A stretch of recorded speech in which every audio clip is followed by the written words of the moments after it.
Hey guys, and I hope you're having a great day. We have something extremely exciting for you. We have some lamb shanks. You can really go any seasonings, just throw it in like with some broth, put it in the oven for like 3 hours and it's good to go. But we thought it'd be fun to mix it up and have a curry lamb shank that's slow roasted in the oven. Here we have our 2 lamb shanks. You can tell that they're extremely muscular and a lot of tendon in there, which I feel like when you see a meat like that, you just know don't cut it off the bone.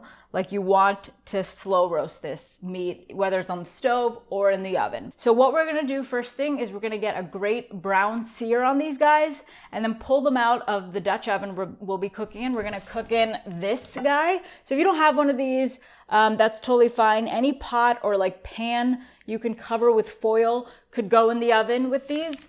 So once we get the sear on these, we're gonna toss in a mixture of Indian spices we've put together. And then we're gonna also add some diced up onion and some minced garlic. So if you don't wanna go the route of putting all the spices together, that's totally fine. You can just go with curry powder. This is really simple. Just curry powder, the onion, the garlic, and you've got yourself any curry recipe you want. So what we have on the menu for you guys is some slow roasted, fall off the bone lamb shank curry that we're gonna make in the oven for about 2 to 3 hours.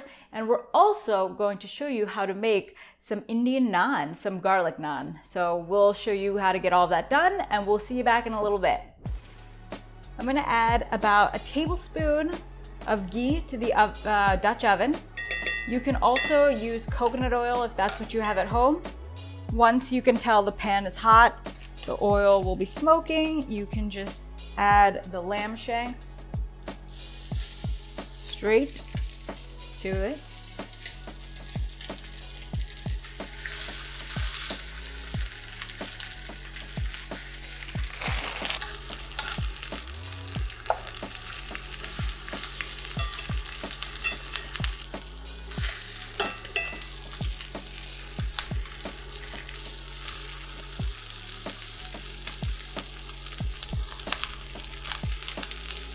So once you've got a nice sear to all the sides, you can turn down the heat and remove the lamb shanks and set them aside.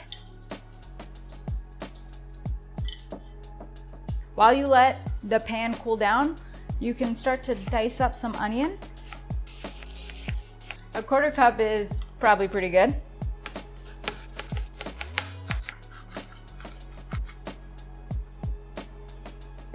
Add your seasoning mixture or your curry powder straight to the pan and just mix it around. You want to start to smell all the spices and then add your onion.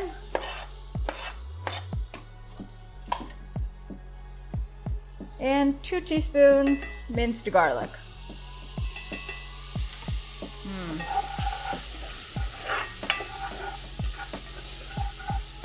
At this point, the spices should be extremely fragrant.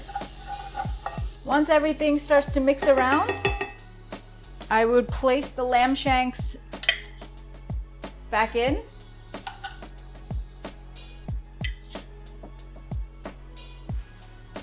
And then we're going to add some beef broth. So just add as much as it takes to halfway cover the shanks. And if you have these, never hurts to throw in a couple bay leaves. So now we're gonna cover this up and we're gonna put it in the oven at 325. We'll check on it in about 45 minutes and maybe turn the shanks, see how they're doing. But it's gonna be in the oven for a total of 2.5 to 3 hours, periodically checking on it. So let's get these shanks in the oven. And I am back to show you how to make our garlic naan. Naan is an Indian bread usually used to scoop up some meat. You can eat it on the side, it comes in garlic, cheese. There's a lot of variations you can make on naan. And then there's also roti. And roti is like a thinner, less doughy version of naan essentially. I would say this is more of a hybrid, but Matt would say it's naan. So we're just gonna go with naan, and you guys can put this to the test and let us know what you think. Is it roti or is it naan? So we're gonna start with half a cup of coconut flour. To the coconut flour, we are going to add a tablespoon and a half of psyllium husk powder. This is a great source of fiber. We always have some in the house. Then we are going to add a 1/4 teaspoon of baking powder. And then we are going to add 2 tablespoons of coconut oil and mix it around. So we tried this recipe before with just tossing in some minced garlic, but the flavor didn't really come through. So we are going to just mince up some raw garlic, and this should be a lot stronger of a taste, so you really get the garlic naan flavor.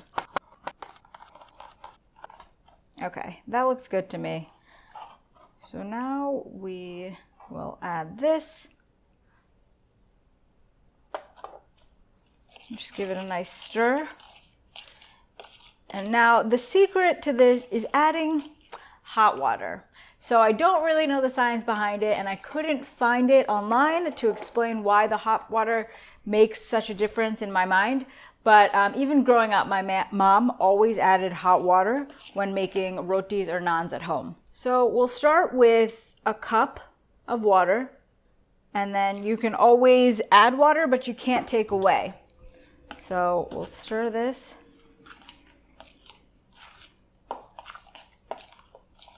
You can already see it coming together. We can go a little more, add a little splash.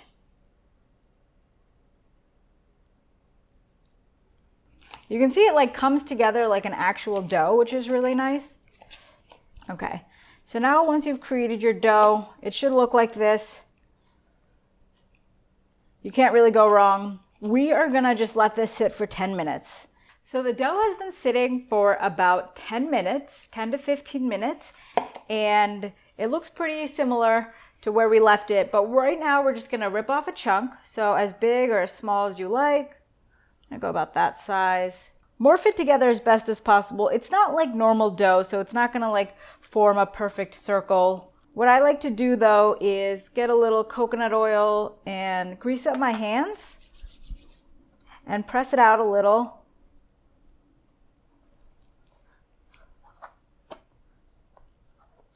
And then put some parchment paper on top so you can really get it thin.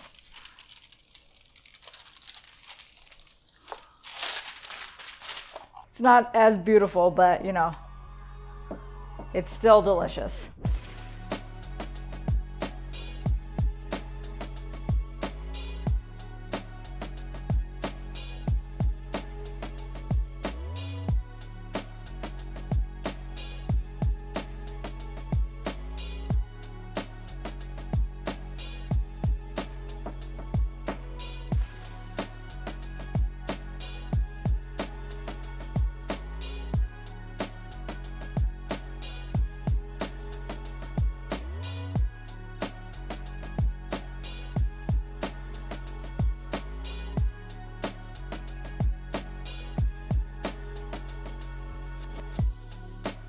And we're back with our lamb shanks. Look at how incredible they look. As you can see, the meat like inched up and now the bone is exposed.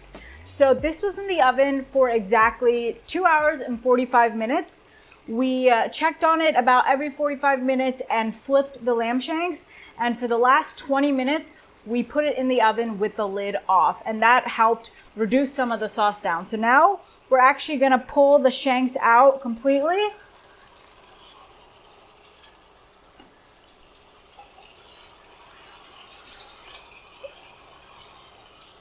And we're gonna reduce the sauce down so it thickens up and creates a thick curry coating for the lamb. As you can see, it thickens up pretty quickly. And if you like a thinner curry, you don't have to reduce it at all. You can just eat it directly after it's out of the oven for 2 hours and 45 minutes. And that looks perfect. So now we're gonna plate up and we will meet you at the dinner table.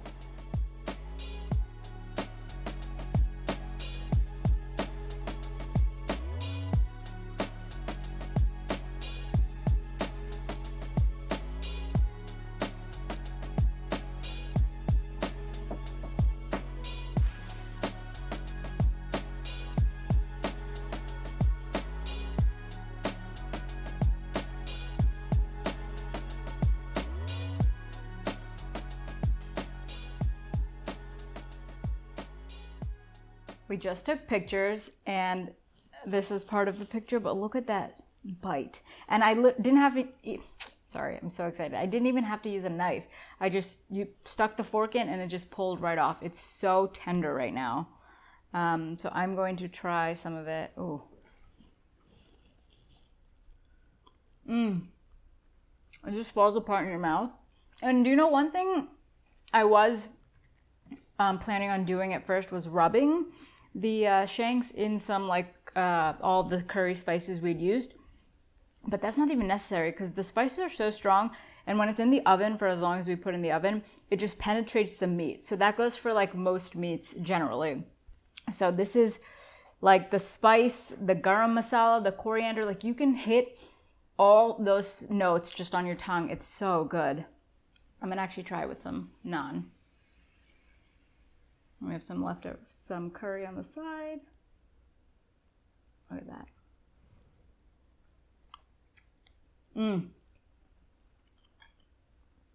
Guys, make this. And the best part about it is that it's super like pliable. You can use it as a tortilla. You can just like shove a bunch of lamb curry in here and just eat it like a taco. Does it get better? An Indian taco, guys. We hope you love this recipe. We hope you make the rotis. Let us know what's up. Are there any other curry recipes you want us to try? Subscribe, and as usual, the nutrition and all the ingredients and recipe is linked below in the blog post. Ding that bell. We'll see you guys soon. Bye.